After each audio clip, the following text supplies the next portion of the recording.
Welcome to my channel आशी education में आपका स्वागत है। मैं हूं शैलेंद्र और आज आपके लाया हूं जो हमारे जो एमपी टेट हो, चाहे सी टेट हो, चाहे यूपी टेट हो, चाहे केवीएस हो, कुछ भी हो, सभी में हमारे बाल विकास व शिक्षा शास्त्र तो आता ही। यानी कोई भी स्टेट का टेट हो, किसी भी राज्य का टेट शिक्षक भर्ती परीक्षा हो, किसी भी राज्य की, हर एग्जाम में बाल विकास व शिक्षा शास्त्र महत्वपूर्ण विषय है जो हर एग्जाम में बनता है। क्लियर? तो आज हमारा जो भाग 4 है उसको डिस्कस करेंगे। चलिए शुरुआत करते हैं पहले क्वेश्चन से। पहला क्वेश्चन है हमारा कि बाल मनोविज्ञान के आधार पर कौन सा कथन सर्वोत्तम है। देखिए, बाल मनोविज्ञान से मतलब ही है कि बालक जो बाल छोटे छोटे बच्चे होते हैं उनका आपको ज्ञान होना चाहिए। एक शिक्षक को उनका ज्ञान होना चाहिए। किसका? बालक का। वही होता है बाल मनोविज्ञान। यानी बालक के बारे में, छोटे बच्चों के बारे में सभी जानकारी प्राप्त करना, वही होता है। तभी आप उसको सिखा सकते हैं कोई भी चीज। तभी आप जब आपको बच्चे के बारे में पता नहीं हो तो आप बच्चों की जानकारी के बारे में बिना उसको आप नहीं पढ़ा सकते। यानी कि उसके बारे में आपको जानना जरूरी है। तो यहाँ पर क्या है, बाल मनोविज्ञान, यानी जिसने कहा है कि बाल मनोविज्ञान एक साला है, ये उनके लिए जो सर्वोत्तम कथन क्या है, तो वो हम कह सकते हैं कि सारे बच्चे जैसे होते हैं। बिल्कुल होते, तो ऐसे तो नहीं हो सकता कि सारे बच्चे, लेकिन उन्हें हो सकता है यहाँ पर ये नहीं माना है। सब इससे अच्छा बेस्ट ऑप्शन मिल जाए जो उन्होंने क्या माना है, वो हम जो बाल मनोविज्ञान ये साला है उन्होंने जो माना है वही ऑप्शन लगा सकते हैं अपने हिसाब से। तो सारे क्वेश्चन सही हैं। चलिए, कुछ बच्चे एक जैसे होते हैं, ये हो सकता है कि ये हो सकता है कि देखते हैं। कुछ बच्चे विशिष्ट होते हैं, ये हो सकता है कि प्रत्येक बच्चा विशिष्ट होता है। देखिए यहाँ पर जो बात आ रही है, यहाँ पर मनोविज्ञान में जो साला है उन्होंने क्या माना है कि जो भी पॉइंट है, उन्होंने कहा है कि सभी बच्चे एक समान तो हैं लेकिन विशिष्ट, यानी सभी बच्चे अपने आप में विशिष्ट हैं, योग्य हैं। ये सबसे बेस्ट ऑप्शन है जो कि हमारे इस क्वेश्चन का राइट आंसर हो जाएगा। चलिए अगले क्वेश्चन की बात कर लेते हैं कि प्याजे के संज्ञानात्मक विकास सिद्धांत में अमूर्त तर्क एवं परिपक्व नैतिक चिंतन किस अवस्था की विशेषताएं हैं। देखिए यहाँ पर आप एक बात याद रखिए, प्याजे से जो भी संबंधित क्वेश्चन बनते हैं बहुत ही इंपॉर्टेंट है। प्याजे साहब का क्वेश्चन हर एग्जाम में आता है, चाहे कोई सा टेट हो, हर पेपर में, हर बार जितनी बार सी टेट तो कई बार पेपर में आता है, यूपी टेट हो चाहे एमपी टेट हो, कई बार ये प्याजे साहब का क्वेश्चन जो अवश्य आता है। यदि आपने उनकी 4 अवस्थाएं पढ़ी होंगी, 4 अवस्थाएं उन्होंने बताई हैं बच्चों के बारे में, तो उनको यदि आप पढ़ लेंगे उनमें से हर बार एक एग्जाम में बन जाता है क्वेश्चन।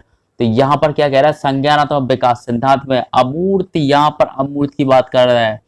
अमूर्त तर्क एवं परिपक्व नैतिक चिंतन किस अवस्था की विशेषता है। देखिए 4 अवस्थाएं उन्होंने बताई हैं, तो ये पूछा है अलग अलग विशेषता है। पहली अवस्था उन्होंने क्या, संवेगात्मक प्रति अवस्था बताई यहाँ पर, फिर दूसरी फिर और बताइए पूर्वगामक, फिर मूर्तमय, फिर औपचारिक अवस्था है। यानी कि पहली जो है उन्होंने क्या बताई है, पहली है 0 से, यानी कि जन्म से 2 वर्ष के लिए, फिर 2 वर्ष से कितने, 7 वर्ष के लिए, फिर 7 वर्ष से 11 वर्ष के लिए, और 11 वर्ष से, यानी कि 11 वर्ष के आगे बताइए, जो ऊपर बताइए 11 वर्ष के ऊपर चौथी अवस्था बताइए। यानी कि भैया 11 आ जाए या 12 आ जाए, एक ही बात होती है, दो एक ही याद रखिएगा। तो ऑप्शन जो यहाँ पर हमारा हो जाएगा, कौन सा हो जाएगा, ऑप्शन नंबर सी हो जाएगी जी, औपचारिक संज्ञानात्मक अवस्था है। यहाँ पर ये ऑप्शन सी हो जाएगा। क्लियर? याद रखिएगा क्या, किससे, अमूर्त तर्क और परिपक्व से चिंतन कर रहा है। चलिए यहाँ पर क्वेश्चन नंबर 3 की बात कर लेते हैं कि गेट्स के आंसर। देखिए यहाँ पर गेट्स महोदय है, इन्होंने क्या कहा है, उन्होंने ये बताया है कि ये अपनी परिभाषा दी है। इन्होंने ये परिभाषा दी है कि आगे ये आपने यदि इनकी परिभाषा पढ़ी होगी तो आप इनका जो ब्रैकेट यहाँ पर जो खालिस्तान दिया है यहाँ पर आप भर सकते हैं। यानी कि इनका मतलब ये है कि अनुभव द्वारा व्यवहार में परिवर्तन ही, आगे क्या लिखा होगा वो आपको बताना है। गेट्स के अनुसार ये परिभाषा उन्होंने दी थी। तो यहाँ पर हम कह सकते हैं कि अनुभव द्वारा, हमने कई बार पढ़ा है, अनुभव द्वारा व्यवहार में परिवर्तन ही सीखना होता है। यदि आपने सीखा हो तो आपके व्यवहार में परिवर्तन जरूर हो जाएगा, क्योंकि आपने वो चीज सीख ली है तो आपका व्यवहार ऑटोमेटिक बदल ही जाएगा। तो यहाँ पर हम कह सकते हैं कि यहाँ पर ऑप्शन नंबर सी हो जाएगा इस क्वेश्चन का राइट आंसर। चलिए अगले क्वेश्चन की बात कर लेते हैं। यहाँ पर फिर से एक क्वेश्चन दिया है जो खालिस्तान वाला है। खालिस्तान के अनुसार बालक का विकास आनुवांशिक और वातावरण का गुणनफल है। देखिए यहाँ पर ये तो बहुत ही इंपॉर्टेंट, ये क्वेश्चन हर बार एग्जाम में कई बार बनता है, इसको आप स्टार लगा लीजिए।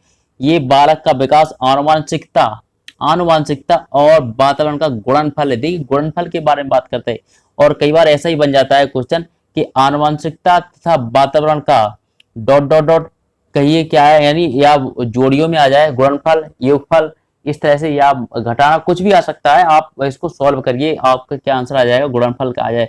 अब ये कहा किसने है, ये हमारे कहा था वुडवर्थ साहब ने, वुडवर्थ। याद रखिए ये क्वेश्चन हमारा बहुत इंपॉर्टेंट है, ये इसकी परिभाषा सभी को आना चाहिए इनकी। चलिए क्वेश्चन नंबर 5 की बात करें। एक शिक्षक विद्यार्थियों में सामाजिक मूल्यों को विकसित कर सकता है। ये तो बहुत ही इंपॉर्टेंट है। आप ये तो सभी जानते हैं कि शिक्षक बालक को क्या नहीं बना सकता, बालक को क्या नहीं बना सकता। यहाँ पर आप कह सकते हैं बहुत इंपॉर्टेंट बात है कि शिक्षक के बारे में बात करता है कि शिक्षक विद्यार्थियों या शिक्षार्थी हो जाए मैं सामाजिक मूल्यों को विकसित कर सकता है, यानी कैसे कर सकता है।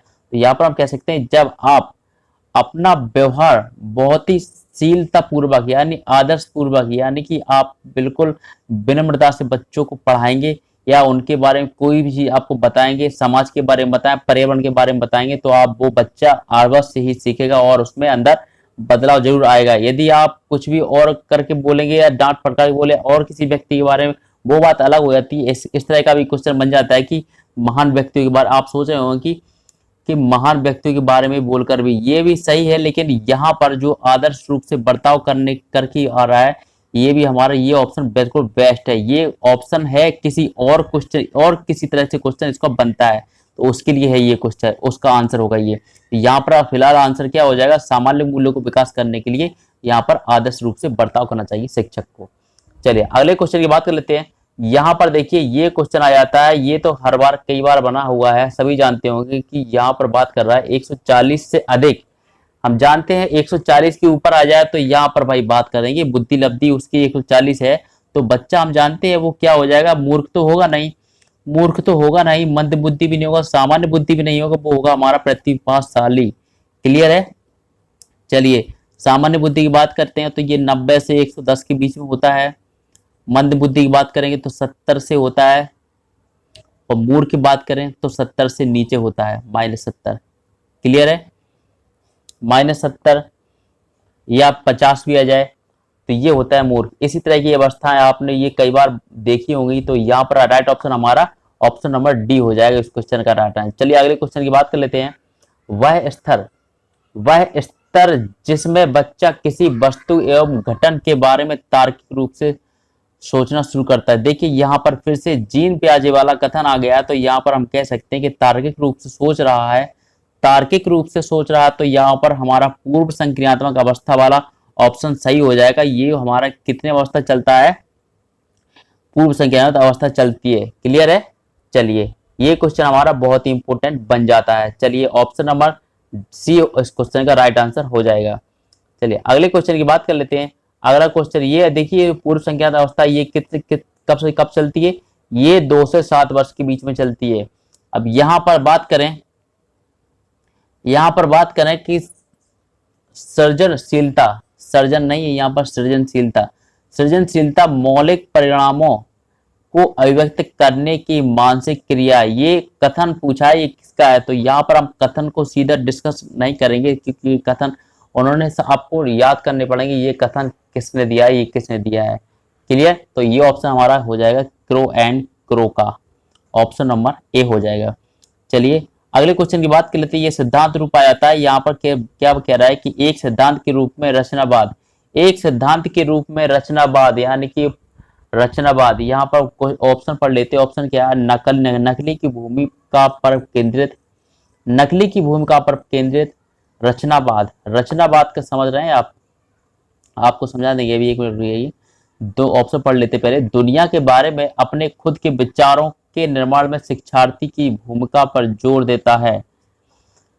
शिक्षार्थी और विद्यार्थी द्वारा जानकारी याद रखना या याद के माध्यम से परीक्षण पर जोर देना, शिक्षक की प्रमुख भूमिका पर जोर देना। देखिए यहाँ पर बात करें जो हमारे, आप खुद ही पढ़कर इनको समझ जाएंगे कि ये तो हमारा कौन सा ऑप्शन हो सकता है। देखिए नकली रचना बात की, यानी कि वो खुद स्वयं रचना करे, जिस किसी भी बात को मतलब इस तरीके से समझाए, किसी को बताए या इस तरह से बात करे जो किसी की नकल ना करता हो, यहाँ पर बात कर रहा है। तो यहाँ पर दुनिया के बारे में खुद के विचार, यानी कि दुनिया के बारे में जो हमारी आसपास का वातावरण है उसके बारे में यदि आप वो बच्चा यदि आपको कुछ समझा रहा है तो इसका मतलब है कि वो अपने विचार प्रकट कर रहा है। तो यहाँ पर हम कह सकते हैं कि रचना यानी कि खुद अपनी रचना कर रहा है अपने विचारों को प्रकट करके। क्लियर। तो यहाँ पर ऑप्शन जो हमारा है ऑप्शन नंबर बी हो जाएगा, दुनिया के बारे में अपने खुद के विचारों के निर्माण में शिक्षार्थी की भूमिका पर जोर देना। क्लियर।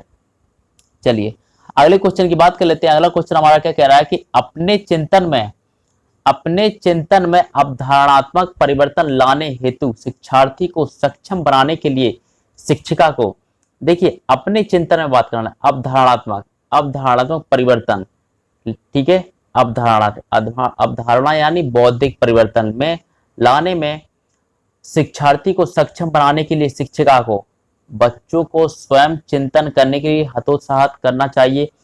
उनसे कहना चाहिए कि वे शिक्षिका को सुने और उनका अनुपालन करें। नंबर बी है व्याख्या के रूप में व्याख्या प्रस्तुत करनी चाहिए। नंबर 3 है स्पष्ट और आश्वस्त करने वाली व्याख्या देनी चाहिए तथा शिक्षार्थी से के साथ चर्चा करनी चाहिए। देखिए यहाँ पर बिल्कुल आपको अगला ऑप्शन पढ़ने की जरूरत है ही नहीं, क्योंकि यहाँ पर ऑप्शन दिया है ऑप्शन नंबर डी पुरस्कार देने वाली बात कर रहे हैं, तो यहाँ पर इसको काट दीजिएगा। और यहाँ पर देखिए बच्चों पर कोई जा जोर नहीं देना है, उसको खुद कन्विंस करना है कि वो स्वयं आपको सुने, आप कह के उसको सुनवाएंगे तो वो नहीं सुनेगा, क्योंकि वो तो बच्चा है, उसको क्या समझाएगा। देखिए यहाँ पर आपको ऑप्शन नंबर सी स्पष्ट रूप से दिख रहा हो कि यहाँ पर बच्चों को आपकी इस तरह से व्याख्या देनी होगी कि वो खुद आपको सुने और उसमें इंटरेस्ट होकर आपसे सवाल भी करें उससे। तो ये हमारा ऑप्शन नंबर सी जो इसका बेस्ट आंसर हो जाएगा इस क्वेश्चन का। क्लियर है। चलिए अगले क्वेश्चन की बात कर लेते हैं। यहाँ पर बात कर रहा है क्वेश्चन नंबर 11 है विद्यार्थी का विकास निर्भर करता है। देखिए चाहे विद्यार्थी वाली बात आई या बालक आया, विद्यार्थी जगह चाहे बालक आ जाए तो हम कह सकते हैं कि हमारा जो आंसर आएगा, आप कह सकते हैं कि वंशानुक्रम से भी और वातावरण नहीं होगा तो आपका विकास कैसे होगा भाई। आप विकास के वातावरण के बारे में, पर्यावरण से दोनों। देखिए हम जानते हैं यहाँ पर अभी क्वेश्चन पढ़ा था कि आपने जो पर्यावरण और वातावरण है हमारा जो वंशानुक्रम, उनका गुणनफल जो आपको बताया हुआ था, गुणनफल के बारे में बात की थी। तो यहाँ पर हम कह सकते हैं कि हमारा जो आंसर है यहाँ पर दोनों पर निर्भर करता है हमारा विकास। किसी भी बालक का विकास हो या विद्यार्थी हो, एक ही बात होती है, बालक होता है, बालक ही जो विद्यार्थी होते हैं। तो यहाँ पर हम कह सकते हैं कि हमारा जो आंसर हो जाएगा ऑप्शन नंबर सी हो जाएगा, 3 हो जाएगा क्वेश्चन का राइट आंसर, जो हमारा इसका गुणनफल रहता है। क्लियर। ये किसने बताया था गुणनफल? वुडवर्थ साहब ने बताया था, याद रखिए। अगले क्वेश्चन की बात कर लें, बालक में अधिगम निम्न में से किस स्थिति में होता है। देखिए यहाँ पर अधिगम यानी सीखने वाली बात करें कि बालक किस स्थिति में सीख सकता है। तो यहाँ पर हम कह सकते हैं कि ज्ञान को रटने से तो कोई सीख नहीं सकता। बालक है, बालक तो कभी भी रट ही नहीं सकते। बालक को यदि आप रटाएंगे तो वो रट तो लेकिन के बाद भूल, लेकिन सीखेंगे नहीं वो। ये तुरंत हाल के हाल का ज्ञान होता है रटने वाला। ये क्लियर है। तो इसको याद मतलब उनको समझाना, उनके मन में जहन में बैठाना है। तो ये बात कर रहा है कि सिखाना, ये वाली बात हो रही है यहाँ पर, रटाने वाली बात नहीं। तो यहाँ पर पाठ्य पुस्तक को पढ़ाने से, देखिए पाठ्य पुस्तक को पढ़ लेंगे क्या वो सीख जाएंगे? नहीं सीखेंगे ना। तो यहाँ पर क्रिया करके, देखिए क्रिया करके भी सीख सकते हैं, क्रिया करके सीख सकते हैं, लेकिन हमें बेस्ट आंसर देखना है। तो यहाँ आप कह सकते हैं शिक्षक द्वारा ज्ञान एक स्थानांतरण द्वारा हो रहा। यहाँ पर देखिए आप बच्चे को सिखाएंगे कुछ, तो वो यहाँ पर जैसे आपने कुछ चीज सिखा दी तो उसका आप प्रयोग, उसी जो सिखाई हुई वस्तु का, जो सिखाई हुई चीज का प्रयोग आप करेंगे, उसका प्रयोग करवाएंगे, तो बहुत ही इंपॉर्टेंट यहाँ पर बन जाता है उनके सीखने के लिए ये नियम। ये बहुत ही बेस्ट ऑप्शन है सिखाने का, करके सिखाने का। करके सिखाना बाद में करेंगे, पहले आप उसको बताएंगे तभी तो वो करके देखेंगे। आप जो बता रहे हैं उसको आप करके दिखाइए, तो यानी यही तो हो गया स्थानांतरण। यानी आज आपने यहाँ सिखाया, उसी का प्रयोग आप दूसरी जगह करेंगे सिखाने में, यानी कि उसको बताएं कि हमने उस तरह की ये आपको समझाया था, ये देखिए इसी तरह से आपको बिल्कुल देखने को मिल जाता है। तो यहाँ पर बला अवश्य वहां पर ये जो सीखा हुआ ज्ञान यहाँ पर स्थानांतरण कर देगा और वो सीख सकेगा। क्लियर, चलिए ऑप्शन हमारा सी हो जाएगा इस क्वेश्चन का राइट आंसर। अगले क्वेश्चन की बात करते हैं।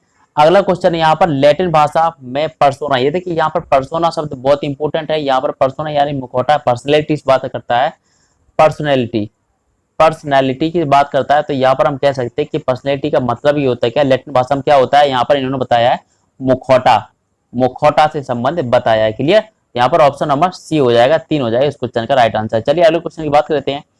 व्यक्ति को प्रायः किस रूप में परिभाषित किया गया है। देखिए व्यक्ति को यहाँ पर हम कह सकते हैं, व्यक्ति को प्राय किस रूप में परिभाषित किया है। तो यहाँ पर हमेशा कह सकते हैं मनोशारीरिक, यानी मन का, यानी उसके मन में और मन का और उसके शरीर का, यही तो पर्सनैलिटी होती है। पर्सनल व्यक्तित्व मीन्स होता है क्या है, पर्सनैलिटी। क्लियर, यानी उसका शरीर, पर्सनैलिटी आप जानते हैं, उसका मुखौटा यानी उसका व्यक्तित्व, उसका व्यवहार, मुखौटा यानी शरीर।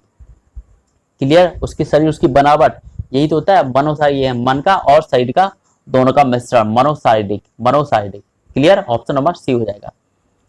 चलिए सिसरो का व्यक्तित्व संबंधी मत किस काल को दर्शाता है। यहाँ पर बात कर ले सिसरो पर, इन्होंने किस पर दर्शाया, तो यहाँ पर भाई हम कह सकते हैं ऑप्शन नंबर ए हो जाएगा, जो प्राचीन काल से संबंधित है, जो इस क्वेश्चन का राइट आंसर हो जाएगा। यहाँ पर देखिए जो मत है उन्होंने, उनको तो आप याद करना ही पड़ेगा आपको। अगले क्वेश्चन की बात कर लेते हैं। कुछ मनोवैज्ञानिकों के अनुसार कुछ व्यक्ति जिस रूप में व्यवहार करता है वो क्या होता है। देखिए जब व्यक्ति के अनुसार कोई रूप में व्यवहार किया जाता है तो यहाँ पर कुछ वैज्ञानिकों ने उसे क्या कहा, तो हम कह सकते हैं यहाँ पर व्यक्तित्व कहा, व्यक्तित्व को नाम दिया उन्होंने। उसका व्यक्तित्व कैसा है, जैसे कोई व्यक्ति आप साथ कुछ व्यवहार करता है तो आप क्या कहेंगे, उसका व्यक्तित्व कैसा है, उसका व्यवहार कैसा है, वही तो कहेंगे। उसका जो पर्सनैलिटी है, उसका मतलब उसकी जो व्यक्तित्व यानी कि उसका जो व्यवहार है वो किस टाइप का है, यही तो पूछा है। उसका व्यवहार यानी खौल स्थान में जो है बनना, तो वो व्यक्तित्व बनना, तो उस क्वेश्चन का राइट आंसर हो जाएगा ऑप्शन नंबर डी। अगला क्वेश्चन है हमारा क्वेश्चन नंबर 17 है। व्यक्तित्व समाज द्वारा मान्य तथा अमान्य गुणों का संगठन है, यह किसका मत है। देखिए यहाँ पर फिर से मत वाली बात आ जाती है, यहाँ पर किसकी परिभाषा दी है, तो यहाँ पर हम कह सकते हैं कि हमारी जो परिभाषा है जो रैम्स के द्वारा दी गई है, ऑप्शन नंबर सी उस क्वेश्चन का राइट आंसर हो जाएगा। चलिए अगले क्वेश्चन की बात कर लेते हैं। व्यक्तित्व व्यक्ति में विद्यमान उन शारीरिक गुणों का तथ्यात्मक संगठन है जो पर्यावरण में उसके अपूर्व समायोजन को निर्धारित करते हैं, यह कथन निम्नलिखित। देखिए यहाँ पर ये भी कथन भी दिया है, तो यहाँ पर हम कह सकते हैं कि यहाँ पर ये कथन जो हमारी यहाँ पर जो विद्यमान है शारीरिक मनोशारीरिक गुणों का संगत्यात्मक संगठन और अपूर्व समायोजन का निर्धारण करते हैं। ये यदि ऑप्शन में आपको ये मिल जाए तो आप कह सकते हैं कि आपका ऑप्शन जो है ऑल पोर्ट का हो जाएगा। ये क्वेश्चन फिलहाल तो बनता तो नहीं है ज्यादा, लेकिन इसमें कभी कभी शायद हो सकता है बन भी जाए। इतनी बड़ी परिभाषा बहुत ही कम आती है, आ जाती है, तो ठीक है, आपको आंसर आपको मैंने करा दिया है, तो यहाँ पर आप कर सकते हैं ऑप्शन नंबर डी उस क्वेश्चन का राइट आंसर हो जाएगा। याद रखिए कि यहाँ पर विद्यमान उन शारीरिक गुणों का गत्यात्मक संगठन है, इतना याद रखिए। इतना जब परिभाषा आएगी तो पूरी आएगी, तो इसमें याद इतने पॉइंट आपको मिल जाएंगे, तो इससे ही आप उसको सॉल्व कर सकते हैं। कौन सा मनोशारीरिक गुणों का गत्यात्मक संगठन, याद रखिएगा। चलिए अगले क्वेश्चन है जो हमारा, एक अध्यापक ही समाज को सही रास्ते पर ले जा सकता है। देखिए ये बिल्कुल सही है कि अध्यापक ही हर व्यक्ति को सही रास्ता दिखा सकता है। यहाँ पर दिखाया है, क्यों दिखाया है, यहाँ पर देखिए, यहाँ पर कौन सा ऑप्शन हमारा, पहले ऑप्शन की बात कर लेते हैं। यहाँ पर ये क्या कहता है, सही रास्ते पर दिखा सकता है। कैसे दिखाएगा वो, यहाँ पर जो हमने ऑप्शन बताया था पिछली बार कि ये किसी ऑप्शन का आंसर हो सकता है, तो यहाँ पर यही ऑप्शन सही है। जब किसी भावी नगर यानी किसी जो व्यक्ति है, महान व्यक्ति है, उनके बारे में बताकर उनको सही रास्ता दिखाया जा सकता है, उनको सही रास्ते पर चलाया जा सकता है। क्लियर है। चलिए ये क्वेश्चन यहाँ पर उसका ये, यदि उस तरह का भी ऑप्शन आ जाए तो यहाँ पर भी वही ऑप्शन यहाँ पर सही माना जाएगा, सही हो जाएगा यहाँ पर, क्योंकि यहाँ पर सही भावी नागरिक तैयार कर सकता है। क्लियर, किसी दूसरे की बातों को बताकर। अगला क्वेश्चन जो हमारा है, मनोविज्ञान का अध्ययन। देखिए मनोविज्ञान का अध्ययन हम सभी जानते हैं, अभी तक पढ़ते चले आए हैं कि मनोविज्ञान का अध्ययन में किसका अध्ययन किया है, तो हम कह सकते हैं कि मानव के व्यवहार का अध्ययन होता है। यही तो होता है मन का व्यवहार, मनोविज्ञान। पहले मन का विज्ञान माना जाता था, लेकिन अब मानव के व्यवहार का अध्ययन माना जाता है मनोविज्ञान को। क्लियर? तो ऑप्शन नंबर हमारा ए हो जाएगा आज क्वेश्चन। आज का सेशन जो हमारा यहीं पर समाप्त होता है। यदि आपको वीडियो अच्छा लगा हो तो वीडियो को लाइक करें, सब्सक्राइब करें और अपने दोस्तों के साथ जितना हो सके उतना शेयर करें। और यदि आपने चैनल को सब्सक्राइब नहीं किया तो चैनल को सब्सक्राइब कर लें और बेल आइकन घंटे को जरूर दबाएं। Thank you.